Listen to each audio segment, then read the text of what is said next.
hari pertama kita melaksanakan ibadah puasa Ramadan, kita dapat hadir di tempat yang mulia ini melaksanakan kewajiban kita atau zakat hijau. Tidak kita bahas zakat yang lain mungkin karena memang terbatas. Salawat dan salam semoga senantiasa tercurah kepada baginda Rasulullah SAW. Baiklah, sebelum kita memulai taklim dan tilawah ini, marilah kita awali dengan membaca surah Fatihah. Kita mohon kepada Allah Subhanahu wa taala agar manfaat dan pahalanya disampaikan kepada kedua orang tua kita, guru-guru kita, sanak famili kita, serta sahabat-sahabat kita yang tak berpulang rahmatullah. Wabil khusus untuk pengarang kita ini yang saya jadikan rujukan sebagai bahan kajian. Mudah-mudahan beliau dan mereka semua senantiasa diampuni dosa-dosanya dan umur mereka dijadikan Allah menjadi ahli jannah. Ala hadhihi niyyah wa ala kulli niyyatin shalihah wa ila hadratin nabiyil mustafa Rasulillah sallallahu alaihi wasallam ta'ala wa khairal hadi hadi sayyidina Muhammadin sallallahu alaihi wasallam wa syarrul umuri muhdatsatuha wa kullu muhdatsatin bid'ah wa kullu bid'atin dhalalah wa kullu dhalalatin finnar. Wa bisanadil muttasil ila imamil muallif rahimahullahu ta'ala wa adamana habihi wa bi ulumihi bid-darain amin. Qala az-zakatu awalan ta'rifuz zakat. Jadi yang pertama kita bahas adalah definisi zakat. Kita harus ngerti, harus paham yang dimaksud zakatul lughatan. Pengertian zakat secara bahasa atau secara etimologi adalah an-numu wa ziyadatu. Jadi zakat itu secara bahasa dan ini maknanya tentu lebih luas adalah berkembang dan bertambah. Ya. Ini menjadi landasan filosofi syariat zakat. Secara makna bahasa dia sudah menunjukkan ya inti dari zakat, yaitu tumbuh dan berkembang. Ya. Sehingga nanti akan muncul satu keyakinan bahwa dengan mengeluarkan zakat maka harta yang kita miliki akan berkembang, akan bertambah dan tidak akan pernah berkurang. Ya. Boleh jadi kan orang nggak mau bayar zakat karena menghitung-hitung, ya. Kalau hartanya sekian miliar, gitu ya, dikeluarkan 2,5%, wah itu udah gede bener, gitu ya. Sehingga muncul khawatirnya, gitu, ya, sayang-sayang harta sekian ratus juta kok dizakatkan, gitu ya. Ini sering jadi kendala orang-orang yang mau bayar zakat.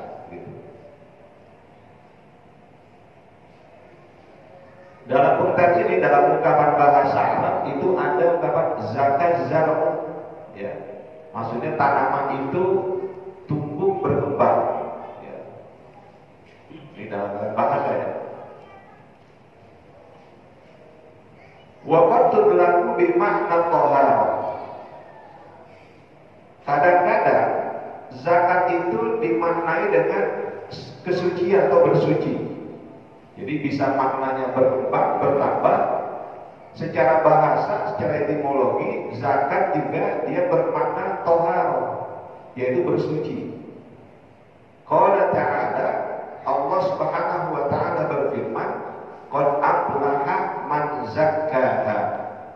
Sungguh beruntung orang yang telah mensucikan dirinya. Di sini Asy-Syams ayat berapa ya? 9 ya. Di situ zakat maknanya mensucikan. Jadi qad aflaha man zakkaha. Sungguh beruntung orang yang telah mensucikan dirinya. Ya. Dari apa? Toharoha anil adnas, yaitu orang yang mensucikan dirinya dari segala macam kekotoran. Kemudian ada lagi firman Allah Ta'ala dalam surah Al-A'la ayat 14, qad aflaha man tazakka. Ya. Jadi sungguh beruntung orang yang telah membersihkan jiwanya. Wa tutlaqu aidan 'alal madhi, zakat juga ya secara bahasa dimaknai dengan pujian, al-madah. Seperti firman Allah Ta'ala, fala tuzakku anfusakum, maka jangan engkau merasa suci gitu ya. Jadi ini al-madah, pujian. Wasmiyal malul mukhraju bi syar'i zakatan li'annahu, harta yang dikeluarkan di dalam atau menurut syariat itu disebut zakat. Kenapa alasannya? Li'annahu yazidu bil mukhraji minhu, karena harta yang dikeluarkan tersebut ya, yazidu bil mukhraji minhu, akan bertambah dari apa yang dikeluarkan. Ya, jadi ketika kita membayar zakat, maka itu dipastikan akan bertambah. Ya, ini sudah merupakan satu ketentuan Allah. Tidak ada orang yang membayar zakat kemudian hartanya menjadi berkurang. Ya, dia akan bertambah. Jadi yazidu bil mukhraji minhu, akan bertambah harta yang dikeluarkan. Wa yaqihil afatu, dan akan mencegahnya dari berbagai bencana. Ya, inilah kenapa syariat Islam menyebutnya zakat. Jadi menurut Profesor Dr. Wahbah Az-Zuhaili, beliau katakan alasan yang pertama adalah kenapa disebut zakat oleh syariat Islam, karena harta yang dikeluarkan itu pasti akan bertambah. Yang kedua alasannya, karena zakat yang dikeluarkan akan melindungi orang tersebut dari berbagai bentuk bencana. Ya, ini mesti diyakini ya. Jadi ketika kita melakukan zakat, ya, insya Allah tidak akan ada penyakit-penyakit yang berat gitu ya. Tidak akan ada mungkin kehilangan harta, tidak ada mungkin dalam bisnis kerugian gitu. Kenapa? Karena zakat dibayarkan. Walaupun kita tidak bisa menuduh orang sembarangan ketika mungkin orang yang hartanya banyak kemudian dia dirampok atau apa karena tidak bayar zakat. Tapi bisa juga begitu, ya, bisanya seperti itu. Jadi kenapa kok tiba-tiba uang yang begitu banyak hilang, gitu kan ya? Dicuri orang atau diapakan gitu? Nah ini bisa jadi karena memang dia tidak bayar zakat. Atau orang yang masuk rumah sakit, keluar rumah sakit, masuk begitu, ya, sehingga butuh biaya yang besar, menghabiskan hartanya, boleh jadi, ya, boleh jadi karena zakat yang wajib dia bayarkan itu dia tidak tunaikan. Wa tatamatsalu hadhihi al-ma'ani al-lughawiyyah bi qouli subhanahu, makna-makna bahasa seperti yang diungkapkan di atas itu tertamsilkan ya dalam firman Allah Ta'ala, khudh min amwalihim shadaqatan tutahhiruhum wa tuzakkihim biha. Di sini maksudnya ya, makna zakat itu ada dalam ayat ini apa? Tutahhiru, mensucikan, wa tuzakki, ya. Ini bedanya mana? Maknanya sama itu. Tutahhir wa tuzakki itu maknanya sama, mensucikan. Ya, dalam bahasa Indonesia agak sulit ya. Agak sulit mencari padangan kata untuk kata-kata tutahhir wa tuzakki. Karena sama-sama maknanya mensucikan. Ya. Yang dimaksud di sini adalah apa? Tutahhiru muaddiha minal ithmi. Ya.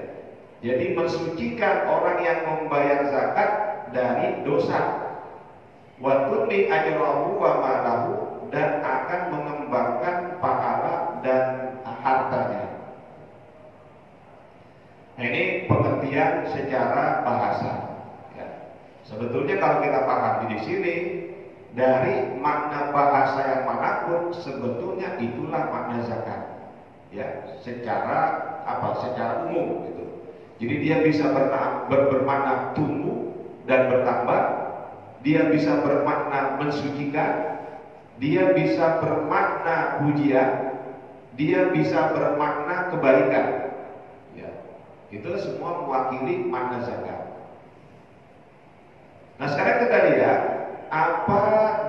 definisi zakat berdasarkan hukum Islam, ya, berdasarkan syariat Islam. Wa zakatu syar'an, pengertian zakat menurut syariat adalah hakun yajibu bil mali, yaitu satu hak kewajiban bil mali terkait dengan harta. Ya, jadi zakat itu sangat berkaitan dengan harta. Ya. Walaupun nanti ada juga kaitan dengan badan, itu zakat fitri. Zakat fitri kaitan dengan badan, tapi selebihnya itu zakat semua berkaitan dengan almal, ya, dengan harta. Orang yang panen itu wajib bayar zakat. Orang yang mempunyai simpanan emas wajib bayar zakat. Orang yang mempunyai simpanan uang, ya, itu bayar zakat. Ya, ini semuanya terkait dengan harta. Wa aqrabahal malikiyah, kalangan ulama Malikiyah mendefinisikan zakat adalah ikhrajul juz'in maksusin min malik balagha nisaban li mustahiqihi intamal milku wa halu bil ghairi ma'dan wa hatin wa walikajin.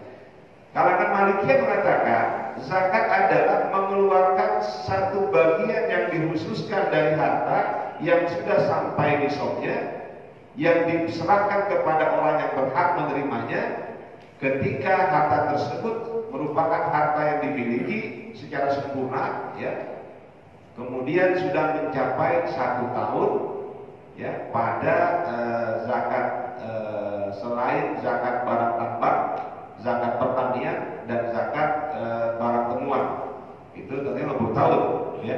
Ketika bertani, panen, sudah sampai pada nisabnya, bahkan zakat, ya.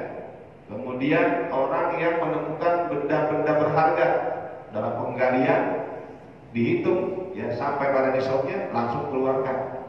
Nah, itu nggak perlu 1 tahun, ya. Atau orang yang punya usaha di bidang pertambangan, umpamanya dia menambang emas, ketika menambangkan emas dalam jumlah yang sudah harus zakatkan, maka wajib dikeluarkan, tidak menunggu 1 tahun, ya. Berbeda dengan zakat tijarah, zakat mal, yaitu butuh waktu untuk 1 tahun. Peternakan juga tidak, ya. Kalau sudah sampai pada jumlah yang diwajibkan, keluarkan zakatnya. Nah, sedangkan menurut Imam Syafi'i, imam yang kita ikuti, ya, pendapat-pendapatnya, beliau mengatakan zakat adalah ismun lima yukhraju an malin wa badanin ala wajhin maksusin. Zakat adalah sesuatu yang dikeluarkan, ya, dalam bentuk harta atau dari harta dan badan ala wajhin maksusin, dengan cara yang khusus, ya. Jadi cara yang khusus, sudah sampai pada nisabnya, ya, umpamanya sudah sampai 1 tahun, itu namanya wajib maksus. Para bapak dan ibu yang saya hormati, ya.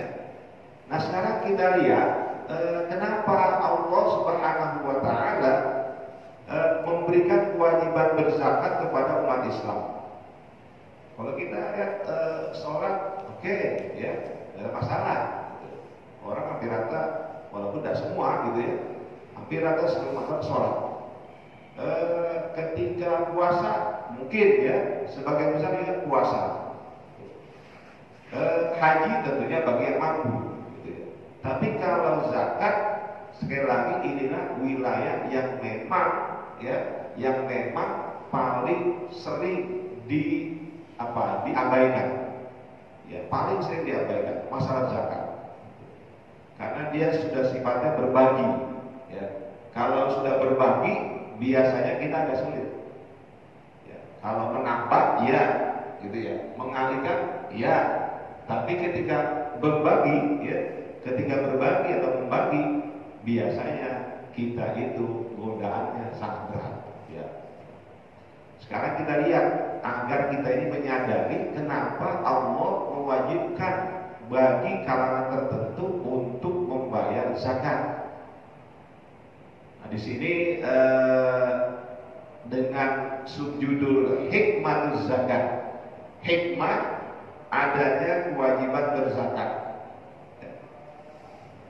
Prof. Wahab mengatakan begini, at-tafawutu bainan nasi bil arzaqi wal mawahibi wa taksiril makasibi amrun waqi'un tariun.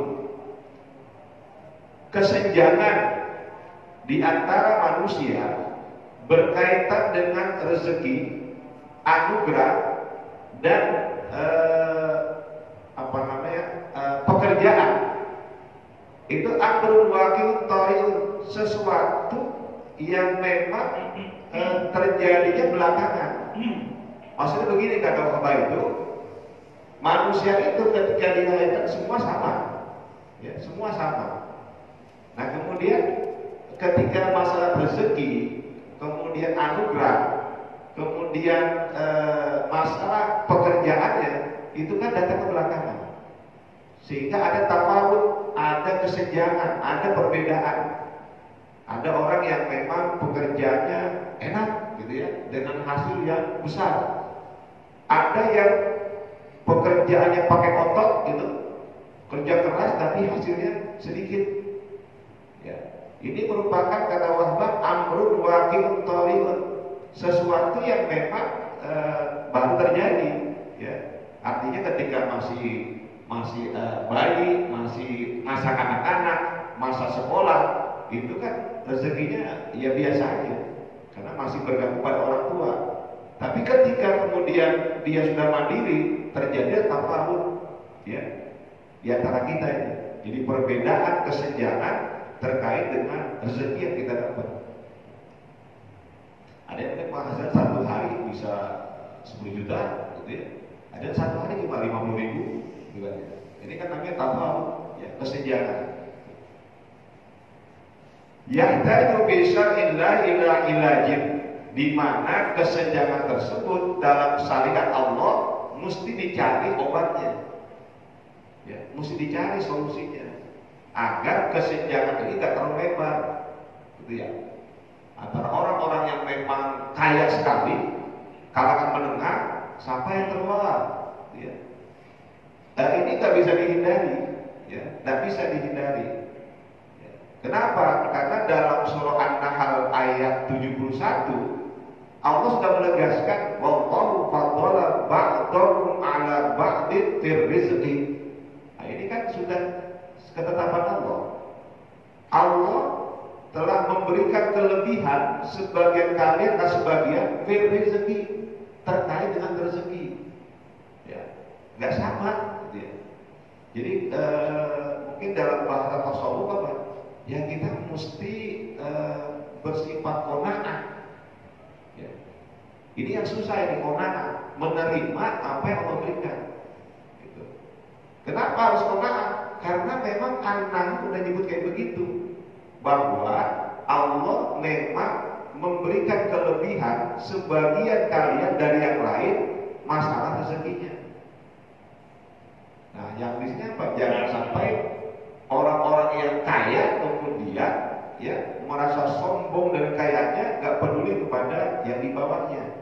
Jangan sampai orang-orang yang terpuruk ekonominya kemudian muncul kecemburuan sehingga melakukan perbuatan-perbuatan yang bisa jadi, ya, akan membahayakan orang-orang kaya. Nah, Islam menjembatani itu dengan apa? Dengan zakat. Ya. Syariat Islam menjembatani kesenjangan ekonomi tersebut melalui zakat. Maka saya berkali-kali saya mengatakan di sini, pernah ada penelitian, sebetulnya penduduk Jakarta yang muslim itu nggak bakal ada yang terpuruk ekonominya kalau kalangan akhirnya semua bayar zakat. Itu dihitung itu, ya, sudah dihitung secara proporsional, gitu ya. Estimasinya mungkin mendekati kebenaran, gitu. Itu didata betul kalau ini semua mengelola zakat, nggak ada anak yang putus sekolah di Jakarta, ya, tidak ada orang-orang yang kesulitan. Nah, ini kan namanya amanat Allah melalui syariatnya nggak dijalankan, ya. Nah, Nanti kita lihat bagaimana nanti efeknya. Ya, kalau itu tidak dijalankan. Maksud ayat ini adalah Allah Ta'ala fadala ba'dana 'ala ba'din fil rizqi. Allah Subhanahu wa taala sungguh telah melebihkan sebagian kita atas sebagian yang lain dalam masalah rezeki wa aujaba. Jadi Prof. Wahbah menitik beratkan wa aujaba 'alal ghani ayyutiyal faqira haqqan wajiban mafruḍa. Wajib bagi kalangan orang yang kaya memberikan kepada orang yang fakir hak, ya, hak mereka yang berbentuk kewajiban yang diwajibkan oleh Allah Subhanahu wa taala. Itu zakat. Ya. Jadi kalangan al-aghniyah, orang-orang kaya itu wajib. Ya, mengeluarkan zakat itu wajib. La tatawu'an, bukan sunnah. Ya. Jadi solusi untuk memperkecil kesenjangan antara kaya dan miskin, zakat. Yang merupakan ibadah wajib, bukan sedekah sunnah.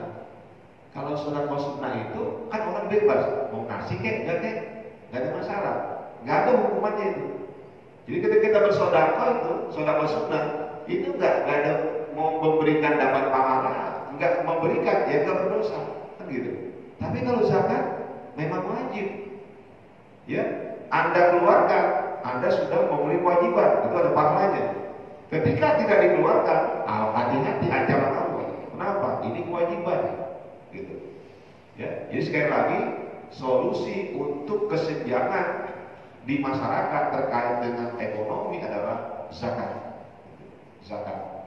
Makanya Sayyidina Abu Bakar itu ketika pertama kali menerima tampuk pemerintahan, ya, atas kesepakatan semuanya, yang beliau perangi di antara yang pertama orang-orang yang tidak membayar zakat.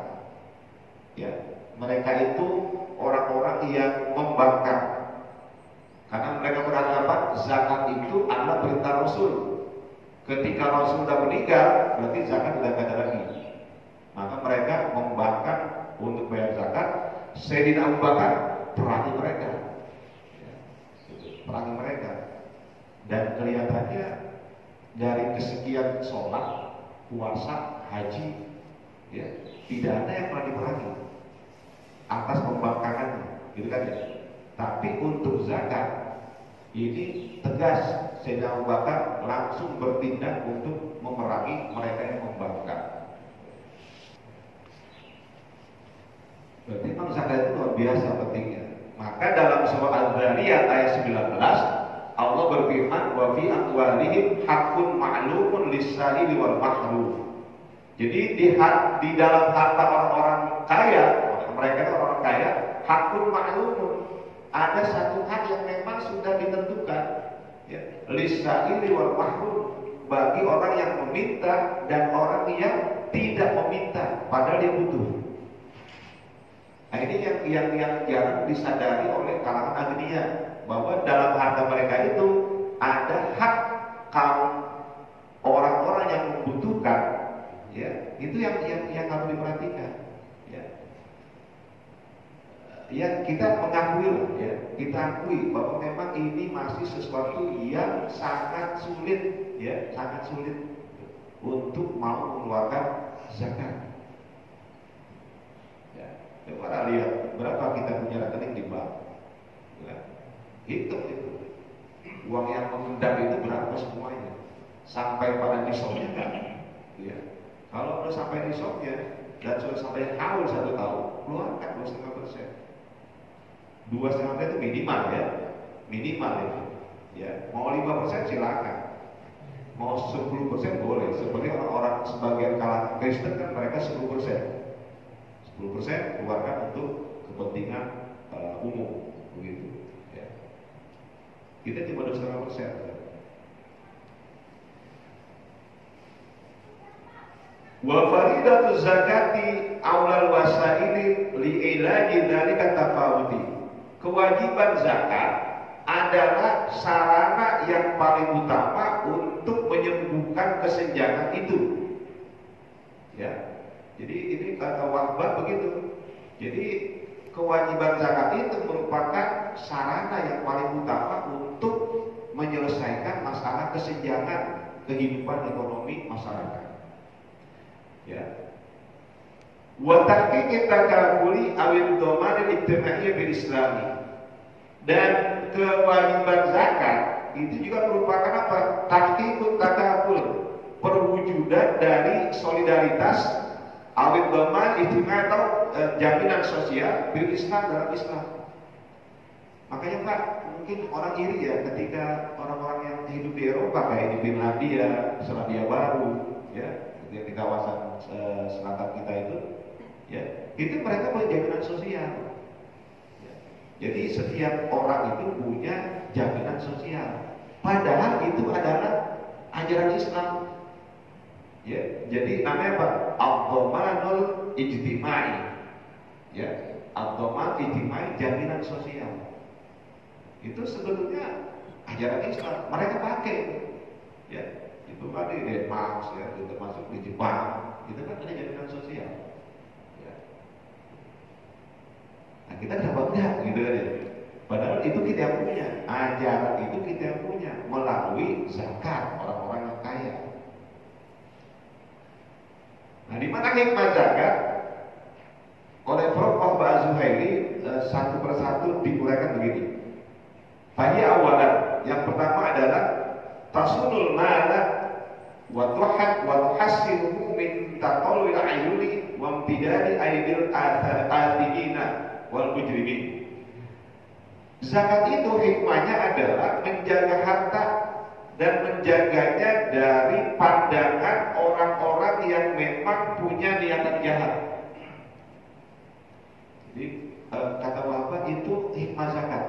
Dengan adanya zakat, orang kaya mengeluarkan hartanya sebagian yang memang hak bagi orang-orang yang mustahik tadi, itu dapat menjaga harta tersebut, ya, dan menjaga harta itu dari gangguan orang-orang yang memang cenderung untuk jahat. Ya, makanya orang yang dermawan itu insya Allah aman dia. Ya, dia hidup dengan masyarakat. Ketika 1 tahun hartanya dibayar zakat, diberikan pada orang-orang yang miskin, fakir gitu, diberikan. Selain itu dia juga sudah sunnah, diberikan pemberian sunnah. Itu dia akan aman. Orang-orang yang jahat itu tak akan berani untuk mengganggunya. Ya. Jadi kalau Prof. Bambang mengatakan begitu, ya memang begitu kenyataannya.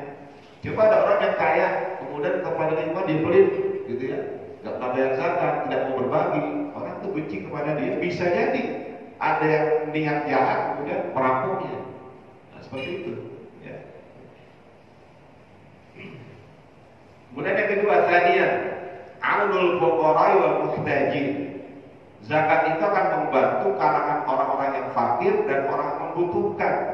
Ta'khudhu bi aidihim listighna bil amali wan nasyati idganu qadirina. Zakat itu dapat membimbing mereka orang fakir untuk memulai pekerjaannya dan rajin untuk bekerja qadirina kalau fisik mereka mendukung. Artinya dengan zakat tersebut orang bisa buka usaha. Taruhlah begini, umpamanya, ya, di situ ada beberapa orang kaya, gitu ya. Mereka bayar zakat, kemudian diserahkan kepada fakir miskin. Dan ini kan bisa apa? Bisa mereka memulai usaha, ya, memulai usahanya. Apa saja? Ya, mau dagang sayuran, ya, mau dagang apa? Itu kan namanya membuka kesempatan mereka untuk punya modal. Ya. Jadi di sini sebetulnya Pak, inilah yang dimaksud mungkin zakat produktif, ya, bukan zakat konsumtif. Kalau zakat konsumtif diberikan habis, gitu ya. Diberikan habis gitu. Tapi ketika dia memberi zakat produktif, ya, zakat tersebut dikelola, dijadikan sebagai modal, kemudian dipinjamkan kepada, diserahkan kepada mereka yang membutuh modal tanpa bunga. Dan itu saya pernah ingat di masjid Pondok Indah. Mereka punya gerakan macam itu. Jadi gerakan zakat produktif, nah itu tukang-tukang sayur kalau macam itu diberikan dana, ya, dana untuk modal. Nanti mereka mengembalikan, ya. Dan disinilah satu filosofi apa? awalnya adalah mustahik, diharapkan menjadi muzaki. Ya. Pada awalnya dia merupakan orang penerima zakat, pada akhir diharapkan dia orang yang memberi zakat. Kan ke sana arahnya. Ya. Jadi kalau semua masjid bergerak begitu, gitu ya, apa namanya, zisnya itu berjalan, kita kan kalau zis yang ada Ramadan doang. Padahal kan enggak. Yang namanya ambil zakat itu bukan cuma Ramadan, dia itu sepanjang tahun. Sepanjang tahun dia berusaha mencari sumber-sumber dana dari orang kaya, zakat mereka itu dihimpun, kemudian diberdayakan. Ya. Dan saya lihat masjid Pondok Indah sukses itu. Ya. Jadi perkembangan luar biasa. Waktu itu dari mulai 500.000 awalnya, kemudian berkembang jadi sekian M. Ya. Dari zakat macam itu. Ya. Kenapa ya? Karena mereka diberikan apa? Mereka menyerahkan orang yang mengembalikan, tapi sebesar itu, tapi mereka melebihkan. Umpamanya mereka dapat pinjaman modal umpamanya 500.000, mereka jadi ketika dikembalikan mengembalikan lebih, ya, sebagai bagian dari terima kasih, gitu ya. Itu menjadi hal yang positif. Wa tusaiduhum ala zurubil aisyil karimin kanu ajizina. Zakat menolong mereka dari kebutuhan hidup, ya. Inka mu'ajizina, kalau mereka itu memang nggak mampu. Orang yang secara fisik memang nggak punya usaha, nggak bisa usaha, ya. Artinya nggak mungkin dia itu membuka usaha. Gitu. Ya udah, berikan mereka yusaid, menolong kebutuhan mereka.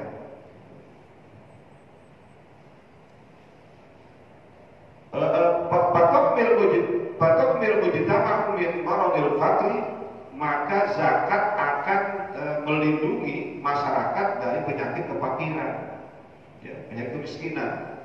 Wa daulati minal irhaqi wa dha'fi, dan membantu negara, ya, dari ketidakmampuan dan kelemahan.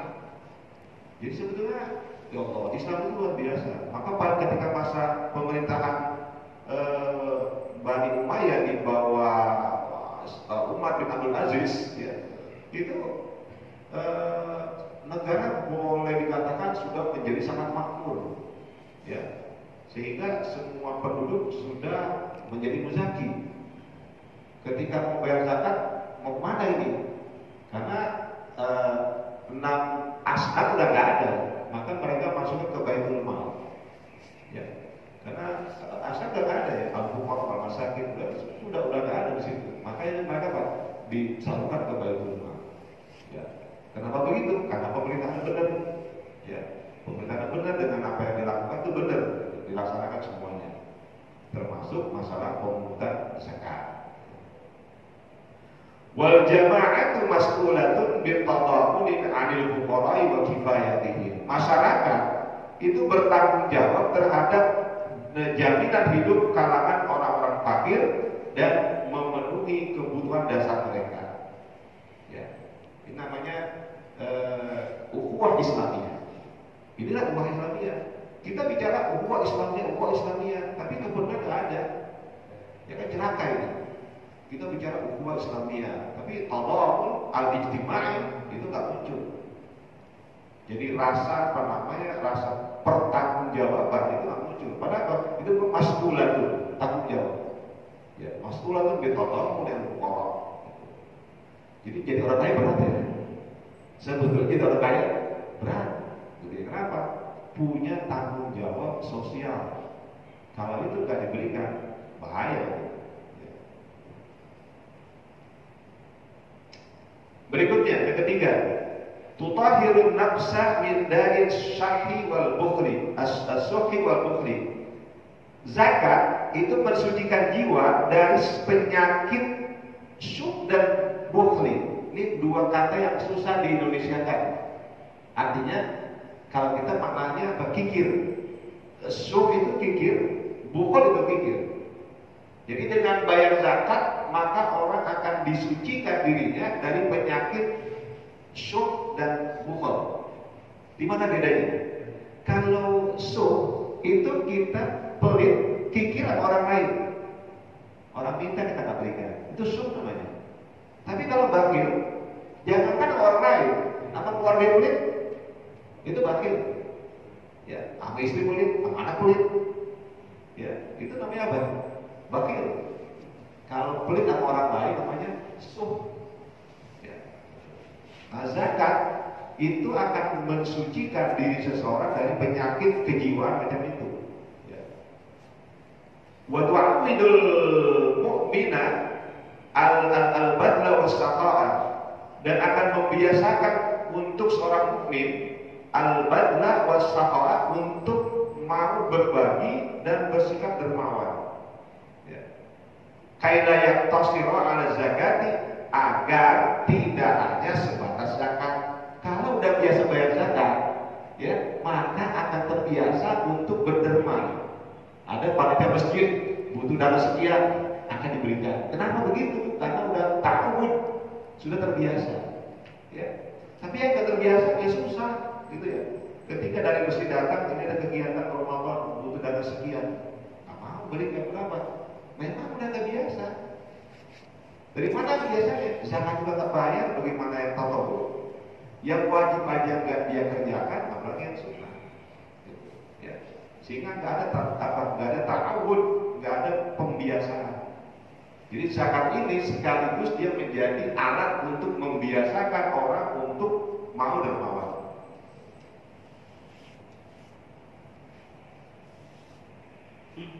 Oke. Yang terakhir, habis. Yang terakhir, yang keempat, hikmah dari zakat adalah wajibat syukran li ni'matil mal. Jadi zakat merupakan satu kewajiban untuk bersyukur atas nikmat harta yang Allah berikan. Jadi syukur kita begitu. Allah berikan berharta begitu banyak, gitu kan ya, kekayaan banyak. Nah, syukur kita di antara bayaran zakatnya, bayaran zakatnya. Nah, ini para bapak dan ibu yang saya hormati, ya, dalam satu hadis terkait dengan orang kaya yang tidak mau bayar zakat, gitu ya. Rasul pernah bilang begini. Inna Allah farada ala aghniya'il muslimina bi amwalihim bi qadri alladhi yas'u fuqara'ahum. Sungguh Allah telah mewajibkan kepada kalangan orang kaya muslim terkait harta mereka, ya, bi qadri alladhi yas'u fuqara'ahum, seukuran, ya, seukuran kebutuhan orang-orang fakir di kalangan mereka. Allah wajibkan dari zakat. Jadi ia sanggup orang untuk memenuhi kebutuhan orang fakir. Kenapa? Kata Nabi, wala yadikal fuqara idza ja'u au ila ma yasau aghniyahum.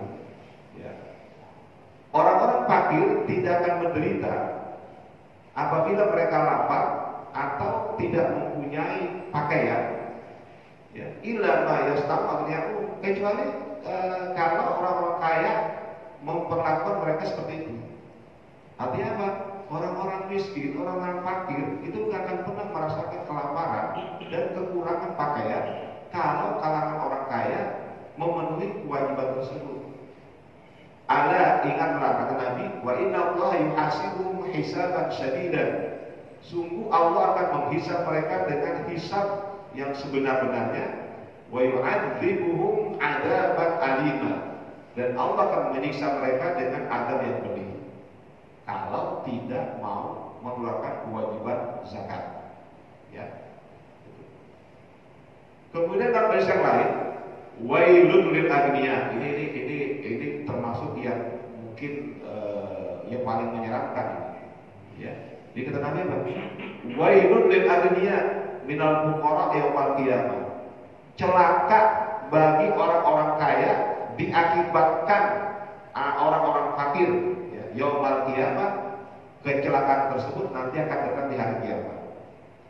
Jadi lantaran orang-orang fakir yang tidak disabar, ya, nggak dipenuhi kebutuhannya, maka Nabi katakan wail, neraka wail, ya, atau celaka. Yaquluna, orang-orang fakir nanti di hari kiamat akan mengatakan Rabbana zolamuna huquqana allati faradtana alaihim.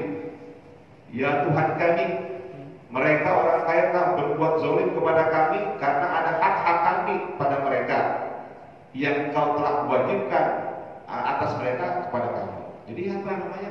Mereka mengunggah, oh itu 2,5% itu punya saya.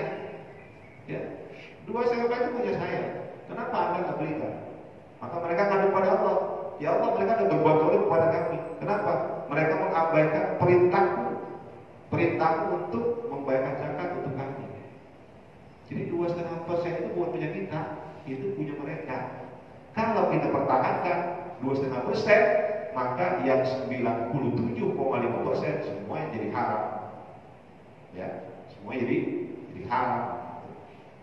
Ya, kan itu bukan mereka begitu. Fayaqulullahu ta'ala, lalu Allah berfirman kepada mereka, wa izzati wa jalali, demi kebesaran dan kemuliaanku, la udayyinaku wa la ubaidannakum. Jadi la udayyannakum, ya, la udayyannakum, ya, la udayyannakum. Ya, enggak ini PR-nya. Jadi wa izzati wa jalali, Allah menjawab, demi kebesaran dan kemuliaanku, ya, laut niyannakum, aku akan mendekatkan kalian kepadamu, wala ubaidannakum, dan aku akan menjauhkan mereka dari aku. Ya sedih banget itu. Jadi ketika orang-orang fakir menggugat kepada orang-orang kaya yang membayar zakat, maka Allah menghibur mereka apa? Kamu akan aku dekatkan kepadamu. Ya. Dan mereka yang enggak membayar zakat kepadamu dulu akan aku jauhkan dari aku. Ya, itu puncak kesedihan gitu pada hari kiamat kayak begitu. Ya, di mana kita oleh Allah dijauhkan, kemudian orang-orang yang kita zalimi itu kemudian didekatkan oleh Allah, ya, mereka semua itu. Ya saya kira ini yang kita bahas, ya, mungkin insya Allah pada kesempatan 2 minggu berikutnya kita bahas sudah masuk ke wilayah zakat mal atau zakat hijau, ya. Kalau zakat fitrah mungkin di akhir kali sedikit aja itu kita singgung, tapi mungkin untuk zakat mal insya Allah tanggal 17 kali ya. Nah, coba kita bahas lebih dalam lagi masalah ini, ya. Dan saya salah, ya, karena memang ini kita tanpa baris, ya.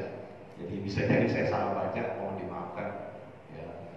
Dan bila mana ada keterangan yang tidak lengkap ya sempurna, saya mohon dimaafkan, karena memang ya segitulah kemampuan saya, sangat terbatas. Mohon dibukakan, maaf ya, seluas-luasnya. Mudah-mudahan